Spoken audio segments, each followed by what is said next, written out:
Good day, dear all. I'm greeting you. Thank you for having chosen our section. Of course, this is going to be the most engaging one. That's why you're here. We're going to speak about the social economy and the role of civil society organizations in social economy development. We have wonderful speakers I'm about to introduce, but I would like to mention about the format first, because it's not that special, but it's unusual. So we decided that for this discussion, it's going to be important to enable you not just to raise your hands and to ask questions to all speakers, but to actually talk to each other. So the second half of our section is going to be discussion in small groups where you can directly have these private discussions, asking your questions, and to learn more about the topics that are going to be presented by our speakers today. And the first half, the biggest half, actually is going to be dedicated to small speeches, presentation, but formal ones, like in their own words, and the speakers will give answers to a few questions, well, in the framework of their expertise and their work. So thanks again. We have an hour and a half, and then these working groups can proceed to the coffee break. If you don't manage to finish your conversation, then you can do it at coffee in an informal setting. So I'd like to introduce the speakers. Well, so today we have Ina Pidluska, Deputy Executive Director of the International Renaissance Foundation. Stanislav Onyshuk, Head of the First Volunteer Surgical Hospital Brest. Volodymyr Tarnavsky, Executive Director of the NGO Ecovisio Moldova. And Andrei Kante, lawyer and specialist in corporate and contract law. I have prepared a few slides to do the introduction about the phenomenon of social economy today in the EU. It's a big thing, and we are moving towards the EU, so I guess we have to have some, common denominator in understanding what that is and what we include into the notion of the social economy. Therefore, there are figures, and it's not easy to do with statistics in this topic because it is represented by different types of organizations, and to basically draw them to some common denominator is not that easy. From what we can compare and say, that's the number of organizations operating in the social economy in the EU. These are 4.3 million. And we can also speak about statistics on employment. And as you can see, it's a lot of people, 11.5 million people of workplaces. And it's more than 6.3% of the general share of the market in EU, labor market. And these are officially employed people in the EU who work in the organizations that represent the social economy. Speaking about the phenomenon in general, clearly that the words actually are straightforward, but there are certain principles that cover this topic. And they are on the slide right now. So the point of this phenomenon in plain words is that it's about us thinking primarily about people, communities. We're looking for justice. We're looking for solidarity. We approve decisions in the democratic way. And if we did earn some money, then we are to invest them into social benefits, social well-being, so that the society could benefit from it as much as possible. As for the organizations, this is one of the sources, but we are approaching the standard, us and the EU, but the foundation looks like this today.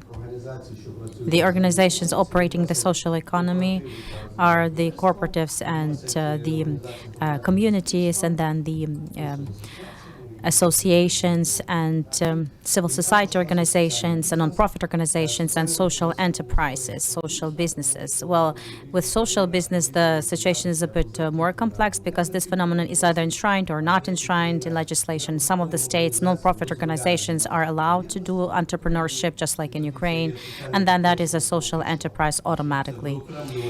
Whether or not to highlight on it, that's an open question. But nevertheless, the phenomenon of social businesses refer to social economy because any social business aims or targets at having social impact, social value. But then the question is about more practical legislative aspects we are also going to dwell on today. And when they check the share of those who work in these organizations in the EU, in the traditional organizations and social business, they make up 94.3%. Well, but the question is whether or not this is legislatively enshrined. If it's NGO where people work and they're selling something, that seems like the social entrepreneurship as a phenomenon. But whether or not they is the legal entity, well, that's an open question. We know that for now this is not as a big story. Clearly that there's a lot less of social business than NGOs or associations or funds, but nevertheless the dynamics is pretty significant, and on social business, the EU is shaping separate big reports just on the topic. They conduct analysis and so on. If we take the statistics that I have just gave you and compare it with the Ukrainian statistics, well, the opinions differ. As you can see, there are sources here. That's something I found recently. On the number of the legal entities, if we compare it with the population, that more or less the situation is not that bad. But if we speak about employment, well, the situation looks so-so. Well, you're probably aware of these stories about NGOs, even the manager is not employed, or because they employ very little people, but they work, mostly they operate there as private entrepreneurs, or like the private individuals, which affects the statistics later on and brings out these numbers. Something must be done about this, in my opinion. The question is what, and I hope that right now we are going to discuss this. Hence, when they ask what is the problem of the public sector in Ukraine, there are also reports, something that I found in Hurte, that says that 76% of organizations, of NGO or for civil society organizations, state that they lack funding. So that's why employing people officially is not that easy for them. So what else can be said? And then the challenges and opportunities I would like to include into our discussion. Clearly there is lack of capital, and they do speak a lot about recovery, about tax resources for Ukraine, and whether or not this is in line with the civil society. Будуть в першу чергу займатися відбудовою. Or will the representatives of the civil society be responsible for the recovery, or maybe someone else? And then there's a problem with the with the bubble that we often refer to, saying that the NGOs and funds, they communicate with each other, and that's all. But now there is a chance to set certain framework with the Euro integration, where we can envisage, our own landmarks, which will be important for Ukraine. And probably there are certain options for development within us. And as for the coordination and some joint efforts, I think there's also a big challenge there. Even if we don't take other sectors, in the public sector, what I see in the projects, and that is that quite often the projects do not duplicate, but they're trying to be complementary, but sometimes they do the same work twice. And I've seen lots of projects like this. Therefore, they're constantly speaking about platforms, stating there are forums, like we do communicate, but probably there is a lack of something still where we can think on how to enhance this cooperation and how to use the best possible solutions from different sectors, and mainly from every sector. Well, that's probably all from me. And I would like to kindly ask our speakers, I will remind you the format, so it's 15 minutes, 15 minutes, better 10 minutes. I will ask you a few general questions, but as for the social economy topic, please share your experience. And I would like to start with Volodymyr. We've known Ecovisio for some time now. This is one of the organizations in Moldova who has put into practice many projects together with Ukraine. And I would like you to share what is the perception of social economy in Moldova, and what is the vision of your company. Perhaps in Moldova, you have certain approaches or experience to how the non-profit representatives be more economically active, maybe social entrepreneurship, maybe something else. Anything similar from your experience? So the floor is yours. I will speak English because I understand Ukrainian, but I do not speak Ukrainian, so I don't У нас є want... переклад, вибачте, да, я забув сказати. І хто хоче So anyone who's willing to get translation, you can take the headset and you will hear the translation. 30 seconds.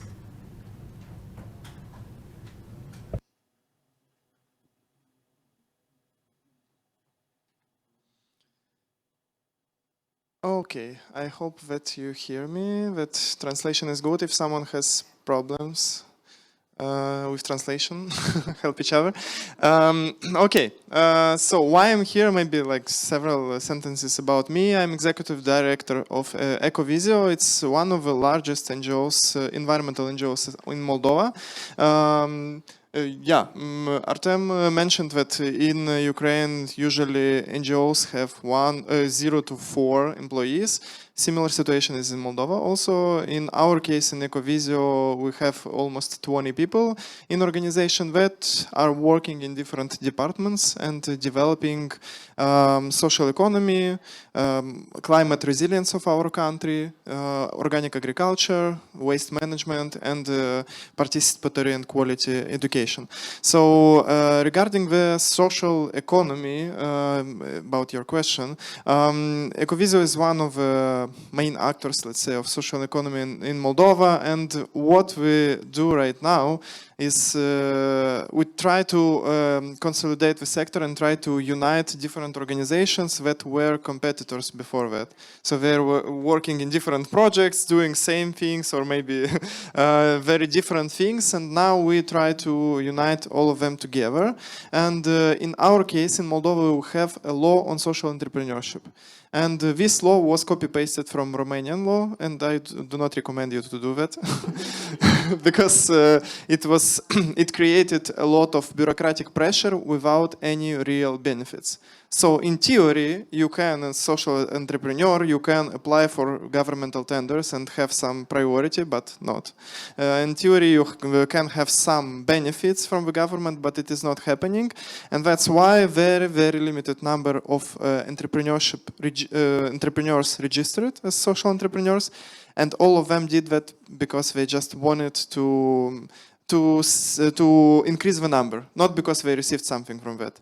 And a lot of entrepreneurs do social entrepreneurship without any status. And this creates problems, because if you have a granting program, and you have a requirement that you need to work with social entrepreneurs, and you have a law on social entrepreneurship, and you have only several entrepreneurs and none of them apply for your program, then you cannot select others.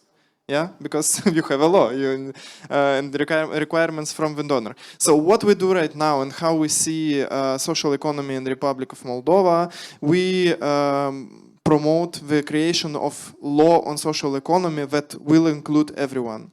Non-governmental organizations, different small or medium entrepreneurs and entrepreneurship, but also big corporates and big business that is client of social entrepreneurs. And we promoted B2B models, so become part of a supply chain for big corporates who need to report their social impact, environmental impact, and so on, and be profitable. Because if you try to work only in B2C model, business to client, in Moldova, small country, bad economy, not very much profit, and you are all the time vulnerable. So what we do right now, we try to create this new infrastructure, legal infrastructure and physical infrastructure, let's say, to develop the social economy, not only social entrepreneurship, with all these actors. Yeah, and the question about non-governmental organizations and their role in all of that. yes, we do everything. We start with education of people and understanding of what is social entrepreneurship and why should you buy from social entrepreneurs, in order to somehow showcase, in order to make them visible. We created a trademark on social entrepreneurship. So now we are finalizing the process with our partners, and entrepreneurs can put the label on their products. So you go to market and you find these products. We work with local public authorities, and right now the next priority would be public-private partnerships and creation of these local ecosystems of social entrepreneurship. We work with governmental bodies, and we have a national platform of social economy. Now we renamed it. It was social entrepreneurship, and now it's social economy development. And yeah, everything somehow works, but the problem is that the social entrepreneurship is a very small sector, and you cannot ask for fiscal facilitation if you do not have like this big pressure of taxpayers. And that's why we will start with social economy. We'll gather the community and actors, because we have very big supporters from fintech, from IT companies, telecom providers that are supporting social entrepreneurship, but they are not social entrepreneurs. And they cannot go to government and tell something, but with the law they will do it. Yeah, and we as a non-governmental organization, we should not only promote, but also do something very specific in social entrepreneurship and practice it. So we as NGO, we do not live only out of grants. Yeah, we have at least 10%, sometimes even more, of our budgets coming as incomes from service provision and different income generation activities.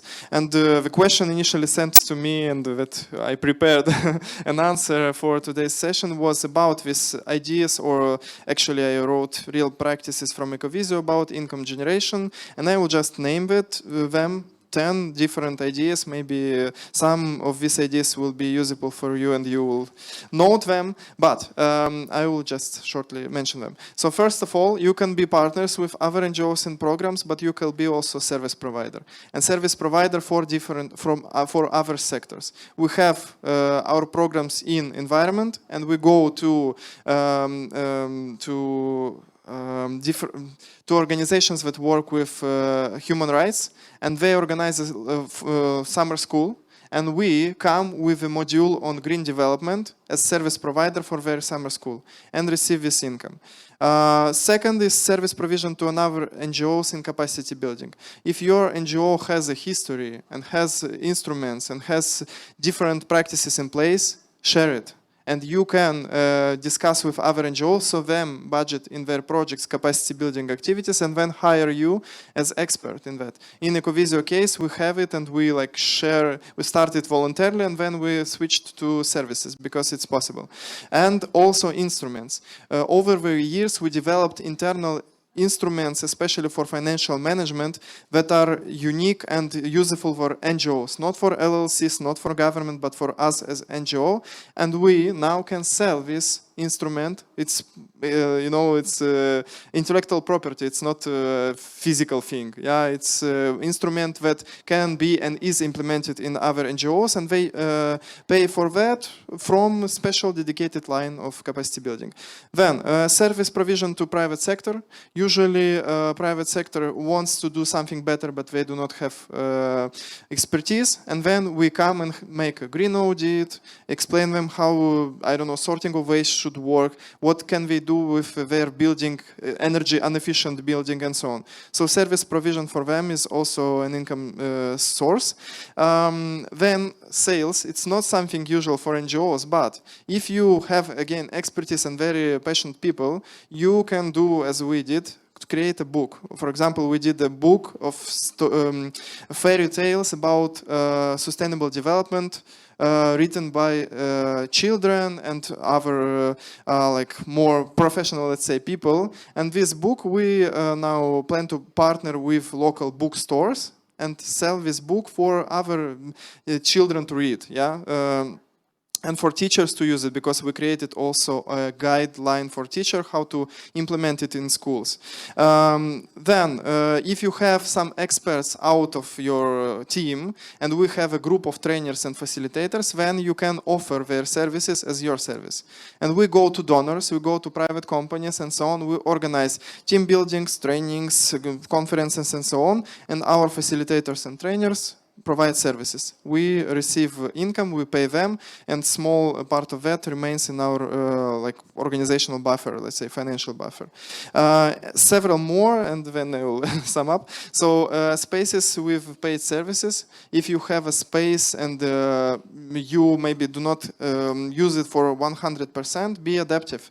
You can provide some services in this place, physical place, or even better, what we did, we created together with people with donations, small part of donors, donations, physical training center, ecological training center, and in this case, a separate team should work with that. So we have a separate team in the village of Ryshkovo that is near of Chisinau, and they are managing our ecological training center. They are generating the profits, and they pay us renting tax. So we receive every year rent payment, and it supplies our gaps during the year when we need some additional sources. And if you are even more ambitious, you can create a separate social entrepreneurship, like a legal entity of LLC or any other types. And I will recommend you to explore the experience of ADV Foundation from Romania. It's Alături de Voi, near to you in English, and they created ADV group, and it has different very interesting profit generating entities that are working with this foundation, and they do very interesting things.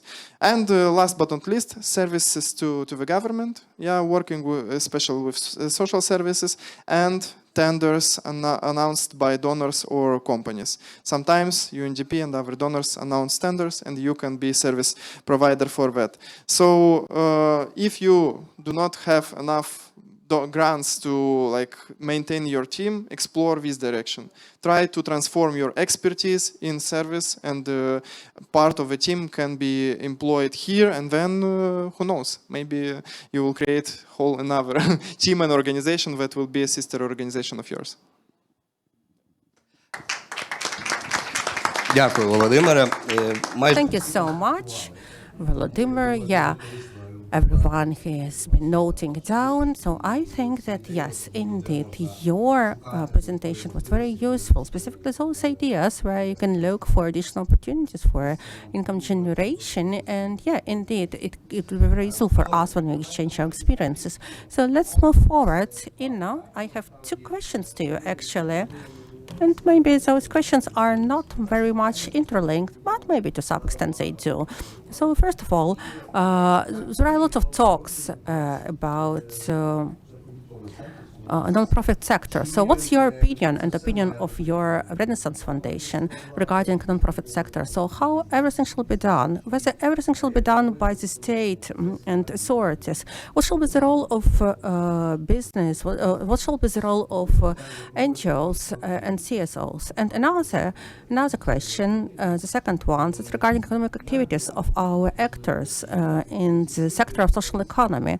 So let's reflect, let's think about Ukrainian figures and try to positively influence on employment, on having more and more employed persons in our non-profit sector. And I see more and more in our different grant applications that among requirements and calls for proposals, you have obligatory requirement for employment not only for the director, but also for other team members. Thank you.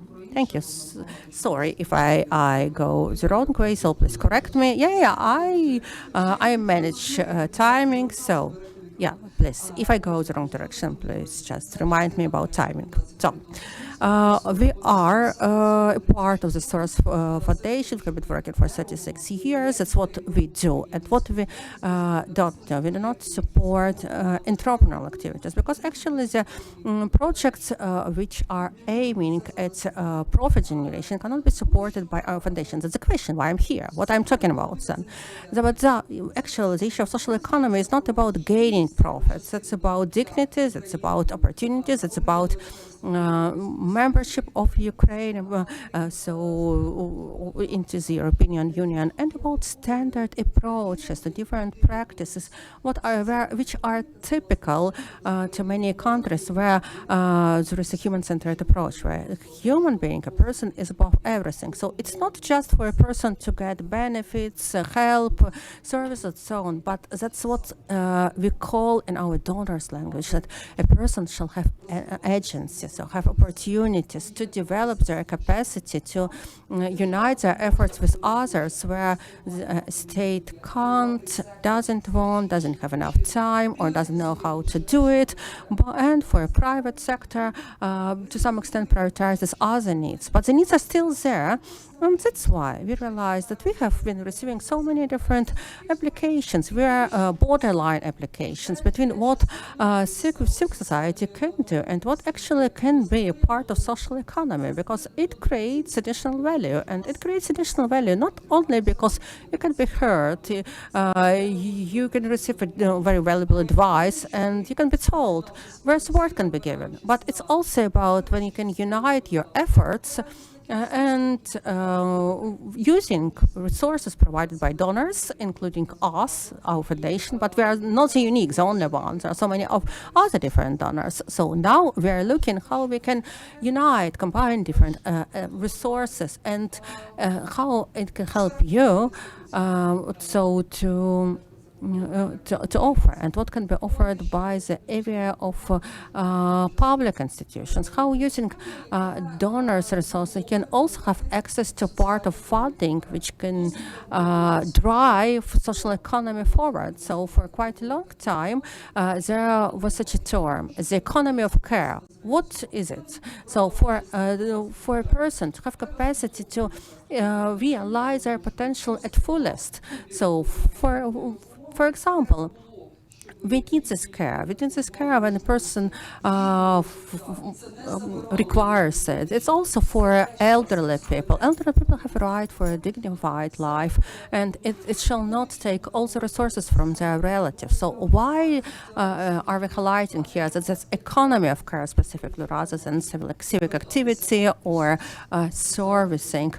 Because that's also about resources, always about resources. And it's not always about donors' resources or grant resources. Yeah, of course it's useful, it's important, but it's even more useful when you can rely upon those resources, but at the same time engage experience, engage other resources. So three important things. First of all, it's about resilience. Second, that's about systemic nature, and and third thing, that's about your capacity. So everything, unfortunately, we can't hear. We can't hear. Mike is. So we have Lana with us. Lana from the Renaissance Foundation. Lana, that's person thanks to whom we have actually established the track of social entrepreneurship. Before her, we haven't had it. So, and Olga, from our partnership foundation, Foundation of Eastern Europe, and the program is called Impulse. That's a program together with which we have been implementing it, and you can see it on the screen. And we are so happy that you have managed to support our partners from CELAP, from Impulse program, and we have also a union of businesswomen from Zaporizhia. They're also here. If they will tell more about themselves. But of course, the program was developed later when we realized that the issue of economic resilience and self-help is of high priority among those who reach out to us. They do not require just money. Sometimes they require mentorship, sometimes help, sometimes joint advocacy efforts in terms of creating favorable favorable legislative environment. We don't have such term. І є дискусія з приводу того, чи має мати окрему рамку. So we are not going into details of the legislative base, but what I wanted to mention, why actually we started working on it, is it's about opportunity to create a platform, an arena for people to exchange their experience, to inspire each other, and very often to inspire each other among women, because very often we have women's initiatives, and usually those initiatives are being born somewhere where women feel that either I do it by myself, creating this economy of care, or I will always miss it. I will always have lack of it. So it's important to have this joint legislative dimension, working together with donors, those who work on recovery and rebuilding, because we are speaking about the value and the importance of the recovery, and that's the importance of recovery of a person. And of course, we have discussed it in many different platforms about investments into the development of human capital. And here, each word is important. Investments into the development of human capital. That's all together. All this give us importance of understanding of social economy. I can't tell you how many CSOs are ready to do it, how many of them have like-minded approach, and how many of them are capable and ready to develop social entrepreneurship. I don't know those figures. Maybe I will know more when, together with partners, we complete this cycle. And the cycle includes the following elements. That's the School of Social Entrepreneurship, and we have received already more than a dozen of different applications, because those organizations who actually are ready to train others, yeah, there are quite many of them, quite many who are capable and ready. And as we are a donor, we also look at resources, how resources, even small ones, can help those CSOs and their representatives to pass this course on self-help and mutual help, and how it could become a foundation either for scaling up this experience, what they already have been doing at the field of the social economy, and the social economy itself, which is being driven by CSOs. Very often those communities which are not so rich and not so successful, and even before the full-scale invasion, they had not been so successful and so leading. But now the power of social economy and the strength, the power of CSOs gives us an understanding that people are above all. They are the most important. If we do not create this economy of care and this ecosystem of support, they will just go, will leave Ukraine and go abroad. And that's why this interlinking, this nexus with the rebuilding, with the recovery, opportunities provided to us by the state. Doesn't anyone know that we have a charter of resilience of human capital? Yeah, we have it. The Ministry of Economy, Agriculture, and I don't remember the full name. But the Ministry of Economy has been prioritizing this tool, this charter of the development of human capital, and uses its language when they communicate with businesses, with different enterprises. And we have environmental social governance, this term. It's about societal, economic, and environmental principles to align their standards with standards of the EU. So there are opportunities there to engage activities of CSOs and civic activities into the broader framework while accessing to the European Union, while communicating and interacting with the business sector. Business sector, yeah, maybe will not take responsibility to establish a nursery, but this nursery is needed by the community, and it could be a very successful example if they do it. It could be a great example for all those great women who actually create their businesses and scale up their businesses. Yeah, so here we have a great area for development. Свою роль у тому, щоб підтримати We as funds see our role in supporting the comprehensive, decisions. It doesn't mean like to give out tens of grants. Yes, they will be necessary, but they will not help to tackle the problem. It's about trying to identify the common priorities and see how these priorities are in line with the priorities of the communities and the government, and then also obligations if it's about the reforms that's going to take us to the EU.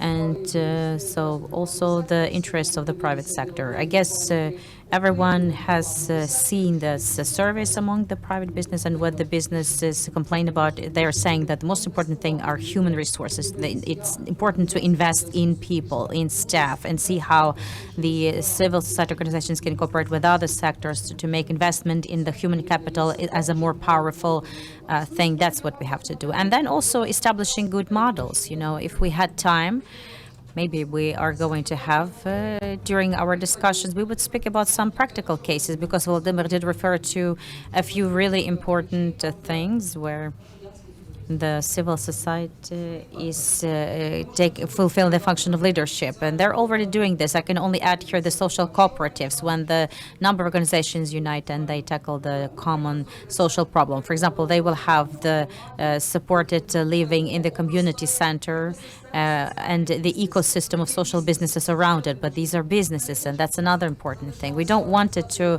remain as the CSO that's going to get grant after grant. This may be the government grant. It can be the state contract, actually, for the organization to be providing the service, but the mentality and the way of thinking, that's depends upon your business plan, your resilience, how you scale it up, where are you going to take money, how will this all be organized. So our part is not just to give some separate grants, but to help build up, you know, incorporate the social economy in the wider economic perspective of a successful, victorious Ukraine. That's what we are working on. Thank you. I hope I answered your question. I think you did. I didn't even have to stop you. Thank you so much. I guess, well, we had another plan, but right now I would like to give floor to Andriy, because Ina spoke about legislation. And I would like to first comment on, yes, the law on the veteran entrepreneurship has been approved. I was part of the task force when this was described, and we laid down the definition of the social, because veteran is the type of the social. Unfortunately, at the committee meeting, this was not approved, and now the law has been adopted, and still no theoretical framework in place. But there is draft law about the social entrepreneurship, and it has passed the committee, and I hope that's going to be voted for. I don't remember the number, but anyway, a lot of discussions were taking place, like what it is to be comprised of. The consensus was approached in this draft law, so I do hope that it will be voted for. But I would like to speak with Andriy about different regulatory and legislative things. Maybe not everybody knows, but in Ukraine, the non-profit organization and NGO, and they are allowed to sell services and goods. I would like you to comment on this and what is necessary to be able to do so. And second question, I'm curious to learn about your opinion as a lawyer, whether or not the phenomenon of social business need a special mechanism or status or indicator, like anything like this, something legal for this to be enshrined, because the draft law doesn't have it yet. It has only the definition in it, and according to which this could be referenced to in the programs of the local authorities or the developmental program of the ministry. So there was no consensus. And I mean, if it is enshrined, that what it should include in that definition. So what that was agreed upon is that it's going to be wider, but explaining the notion itself. So I'm curious to hear what Andriy thinks as a lawyer. Should we give a special status? I don't even know what to start with. Well, first of all, the NGOs, or the, you know, if we speak about the amalgamations of the NGOs and then the public unions. On the other hand, there is the law about charity organization, where the charity funds are envisaged. So these like non-entrepreneurial enterprises, they can exercise entrepreneurial activity. They definitely can. Don't worry about it. Prior to that, this was under question mark. But recently, the tax authority has finally cleared this out. I think it was in 2019 during COVID time. I guess they had time. So they have identified or established that the NGOs and charity funds can exercise entrepreneurial activity. And what is needed for this? Well, the certain provisions are to be included into their statute, like charter, and they had to specify in their charter that the organization or the fund can exercise entrepreneurial activity. And second important thing in this regard, that the charter is to include your assets, like what you own. It can be generated in the course of your entrepreneurial activity or entrepreneurial activity of your funds and organizations. So I mean the societies that were created by your organization or fund. So answering the question, can you? Yes. Is it the world practice? No. So not in all countries, these non-entrepreneurial companies, they can exercise the entrepreneurial activity. I know that the definition itself is like a bit contradictory, but yes, they can have entrepreneurial activity. And the thing that is worth adding to, since there is no definition in place for now of social enterprise or social entrepreneurship, and you can add whatever you want to the word social apart from the service. And all the other things are not legislatively enshrined as defined. But there's a law on social services with the definition of what the social service is and the provider and the beneficiary of it.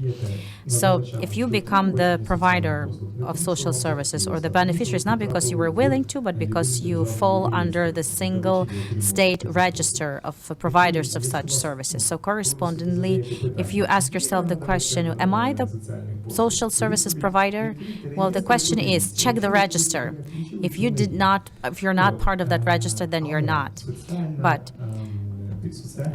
social entrepreneurship, social enterprise, social project, it's not about registration, it's about vision and aim. And then when you define your aim of fulfilling like a social function, then you automatically are the social enterprise. And the definition on the legislative level is that with God's help, it's maybe once it's going to catch up on you. But that's not something that you have to seek to or something you have to be dependent on the current state. That's how it is.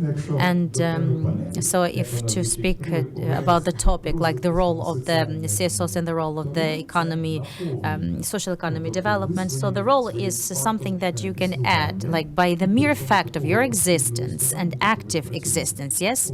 Because you operate. So you fill up the economy in such a way that you're making it social. What is social economy in general? Social is such where life, rights, and interests of human beings take first central position. And then when you exercise the social function, that's what you're doing. What about the status? Well, the status itself clearly is like the medal in the closed room. It's something that's hanging on the wall. But no need. When do you need the status? When it's related to certain volume of rights and powers or duties. That's when you need the status. Correspondingly, if we go back to the single existing law right now, yes, the norm of the social behavior. So what do we see? The law on the social services presupposes the register of the social services recipient. So when you become part of that register, I mean, not you, but people who want to get social services, the recipients or beneficiaries, they get the right for getting these services. So these are people with low income, these are those who were affected by some sort of natural disaster or a full-scale invasion, those who, like, I don't know, orphans and so on. You know yourself, like people with disabilities, you know who refers to this category of people who need social protection. So these people obtaining this status gives them the right. Що їм надає такий статус? What gives them the status? То, що вони перебувають в реєстрі. The fact that they are part of the register. Стосовно всього іншого. And Буде статус соціального. when do we need the status of social entrepreneurship? When there's the law in place about social something, let's say social entrepreneurship. Буде така ситуація, And що then there тоді will be the формується situation that when your enterprise is social, you're getting some benefits, you know, like, I don't know, minus 1% from taxes or minus 0.5% from other taxes and 2 more candy, це вже якийсь статус. До тих пір, sweets. поки немає So what status is that? Until there's no like a percentage or no sweets, then you don't need status. You just can basically identify it for yourself and just live with it. That's my vision. Thank you so much. No, wait. As the moderator, I'm reminding you about the format of our today's meeting. Right now, we're going to listen to 4 presentations, and then we'll have enough time. I think we'll have at least 30 minutes for you to communicate with the speakers. We will organize 4 areas for discussion, then you will be talking to them directly and ask them whatever you want. Yes, and I wanted to say, please, right after the next speech. So as for the social services, it's a good question, and we smoothly segue to the presentation by Stanislav. But before I ask my question, I would also like to provide my comments. You know, we invited the representatives of Caritas to join the discussion because they are selling social services very actively in Ukraine in different regions. And this has been going on for some time. And some time ago, I was helping them to go through this, the way they should work with the communities. And there was a big story because there's a formula that gives you the information about how you make these calculations on the price of the social service, and there are also certain guidelines for that. And I was helping them to. I mean, the point of the formula is that you are limited, you know, in the value added. You cannot really sell it at a high price, so it can be like maybe 15% of the cost of the service. But then there are those who did understand how to do this, and that's not easy. That's why we got to give floor to Stanislav, who represents the organization ROS. And this is the first volunteer surgical hospital. Tell us about your organization in general. And as far as I understand, providing social services is one of the activities that you organize, yes, in cooperation with the community.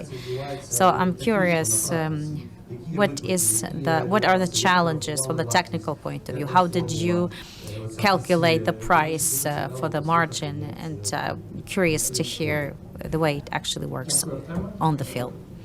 Thank you, Artem. Thank you, the organizers, for the forum, for the opportunity to be here, and I'm thanking the colleagues and also international partners. So today I have prepped my presentation to make it practical, and it includes certain recommendations and also ideas of how we are bearing for 5th year in the row, but I'll start with the context, because without context it will be hard for you to realize and understand the tools we are using to be still relevant and to have the funding and the resources necessary for our work. So my name is Stanislav, and I am the head of the first volunteer surgical hospital, Brest, the organization that was based on the first hospital. And in the beginning of the full-scale war, we had a up-to-date hospital with a good surgery room, a few resuscitation rooms, and that was used for something else before the war. But in the moment of the full-scale invasion, that very night, on the 24th of February, we gathered and thought, what are we going to do next? We couldn't just close and wait. I thought that was like a crime or a sin because we had good resources, we had all the licenses, all the medication, the different pieces of equipment, and maybe this was not meant for the military traumas, but it was a sin to shut down such a system and not use it for the benefit of Ukraine. Then I asked my team if we could be as a social initiative. Волонтери, але скільки б років не пройшло, будемо знати, що ми пробували працювати як система і пробували в And maybe we could be like volunteering to operate. Basically on the 24th February, it seemed like everything would be done, but we wanted to work as a hospital to treat the wounded, the injured. We didn't know how this was going to be, but we tried to at least agree upon this. Next step was the announcement on Facebook that we were establishing the first volunteer surgical hospital. Then for 2 days, when I would wake up at 7 a.m., I had calls, and 100 people were calling me every day, offering me to be part of the team. I told them, do you understand this is just volunteering? We don't have money, but people would come here from Kharkiv, from Sumy, from Kherson, because I myself am from Ivano-Frankivsk. People went to the west, saw the announcement, they said, if there is a roof over their heads, we can use our skills and knowledge, and we want to do this. And that's how it all began. 1 week after the full-scale war, we had a team of 40 people from Kharkiv department, from Sumy, Kherson regional hospital, anesthesiological, Kyiv, Sumy. We have this team of stars, and we all met for the first time. One guy was from Azerbaijan and one was from Angola, who were in Ukraine then, and they also responded to this offer. So an important point is what we did in these times. We discussed nothing else but why we have gathered. And this thing was the root for it all, because we had, this reason hasn't changed yet. We articulated then, and we said that we are together to provide free of charge medical, psychological, or mental support to people who were affected by the war in order to approximate victory of Ukraine.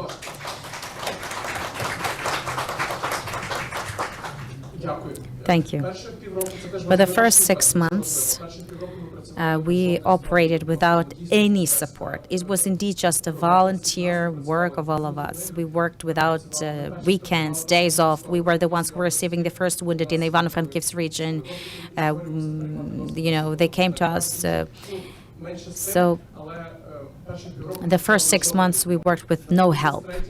On the third month, we realized that the war isn't going. We needed some resources. We started applying for grants. But in 2020 2023, it was not that hard to get them. There were lots of offers, and all organizations which exist today were like organizing this event, like the Renaissance Foundation. But they wouldn't win. But I guess they will in the future.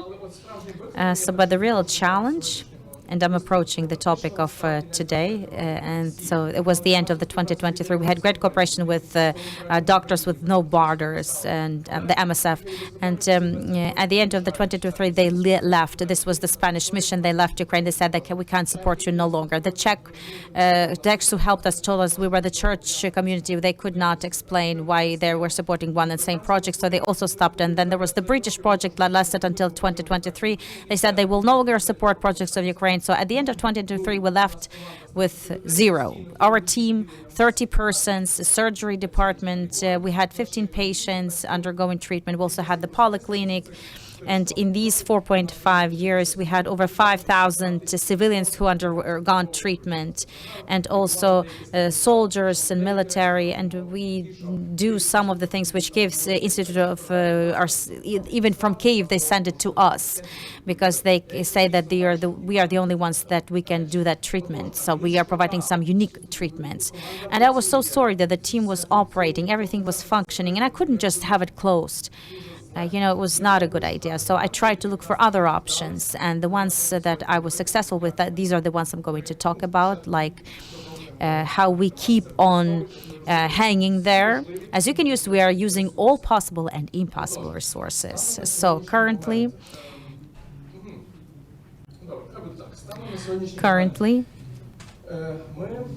маємо фінансування. We have funding from Ivano-Frankivsk City Council, and it's not easy, but it's possible. So where in the city communities there is the city head that understands the importance of the veteran policy, understands the importance of providing rehabilitation, medical support, especially in the rear areas. That is possible. Але So the mechanism is quite a challenging one, but it's feasible. And I can tell you, so we have done all this process from the very beginning, from the very scratch. We hadn't had any report, any relations at all in the city council. So I had a meeting with them. So I asked them that please support us as a municipal agency, so with minimum salaries. And it started like this, and it's still there. So it keeps functioning. It's a challenging mechanism, but it's feasible. And state employment program, yeah, it's easy, it's accessible, and it could be used. So we use 5 programs of the state employment service. So and during the martial law, this service has a separate program targeting organizations who support armed forces of Ukraine and IDPs under crisis conditions. So what does it mean? That we employ officially persons, and the state employment service pays official salary to them. Yeah, it's not a very an easy mechanism, but not challenging either. So another program is your own business. It's quite accessible and easy, but so it's for 250,000 hryvnias, and we have several legal entities. You understand? Yeah, we have non-profit organizations and commercial organizations which have actually medical license or other necessary licenses. So we have already twice used this program, and it's easy, and you shall use it. It's worth it. Then the third program, creating working places for people with disabilities. We have 40 employees right now. Out of those 40, we have 4 people with disabilities of different type, but using the state employment service, we can use compensation for arranging working places for such people. They're not small amounts of compensation, up to 40,000 of hryvnia. For example, one person has a problem with lungs, and that's why they have disability, and we installed AC because of them. Another, it's an elevator, or it's also quite an easy thing, which is compensated, reimbursed by the state employment service. Then, to other programs, this is employment of IDPs and vouchers for education. We use those vouchers. That's for nursing care, and our traumatologists also received requalification trainings based on curriculum of the State Employment Service. Another thing, Ministry of Veteran Affairs. This year, this ministry has launched 5 pilot projects, and under one project, we have already concluded certain contracts related to rehabilitation. And the Ministry of Veteran Affairs at least says that they pay even more than the National Service of Health. We have already concluded contracts. Some first patients have already submitted their application. So I think that in June we will receive first payments. There are also some other programs related to provision support of people who lost their eyesight, another program dedicated to recovery of mental health, help to drug-addicted persons, and those programs are published on the website of the Ministry of Veteran Affairs. It's quite a bureaucratic process of work. We have a separate employee on it, but it's quite real, and it looks that indeed this ministry has been doing their job and paying this money, and this money is very valuable for our rehabilitation center. Then another option, grants. We have been participating in grant applications for many times. Yes, we win maybe 1 out of 10, but in order to win this one, you need to submit applications for 10 grants. Or then different city, municipal or regional co-shared programs, for example, for installation of solar panels or others. It's worth participating in such programs where you have co-shared funding. Nova Poshta, for example, gives you points for different deliveries. 4,000 points, yeah, maybe it's not that much, but anyway, it's worth of using it. Or International Organization of Migration, they help us with procuring lunches for self-help groups. Yeah, that's not a great amount of money, but anyway, you need to take it out of something, out of some budgets, and they can help us with that. We also reach out to pharmaceutical companies saying that we need certain drugs or medicines, labs, universities. We have internship of students of psychological department or other students of medical departments. So interns, receive payment from their university, some 2,000 of hryvnia. Yeah, it's not that much. Some universities pay for practice of their students or for internship. It's not also that much, but anyway, that's a share of money which could be used. Then postgraduate studies. Postgraduate students could actually work as a psychiatrist, for example, and at the same time they use our premises and our practice to write their postgraduate thesis or any other work. In terms of any other medical activities, we receive payments from clinical trials, for example, and we can receive funds from them. Another source of funding, National Service of Health. Yeah, it's quite hard communicating with them because we are a small one. It's hard to be visible for them. But anyway, small amount of money we get from them. And as Volodymyr from Moldova mentioned, up to 10% of our activities, it's commercial services provided to civilians who have received trauma not related to the war. And it also helps us to increase our sustainability. I think that's all. Yeah, frankly speaking, it's quite hard for us to sustain, to withstand, because it looks that we have so many different sources of funding, but no. Maintenance costs, there are so many of them. It's hard for us. Sometimes it's quite hard for us to go from one month to another. But what I would like to highlight, the mission is so important. Yeah, not each month we get our salaries 100%, but all of us, we remember our mission, why we are here. And during the first 6 months, we had worked as volunteers. It's also cultural phenomena, and it goes from one generation of employees to another. This experience, this background of working as volunteers, why we are here, what's our goal, main objectives. That's extremely important. Thank you. Thank you so much, Stanislav. I think that you have actually told us so much about your organization, or actually your organizations, because there are quite a few of them, and it's so interesting. I think that that's quite, your area of activities are quite narrow. That's related to healthcare, but I think that major part of your activities could be interesting for other fields. So what we do next? Before we go into the second part, I kindly ask you, at the reverse side of your badges, you have a QR code.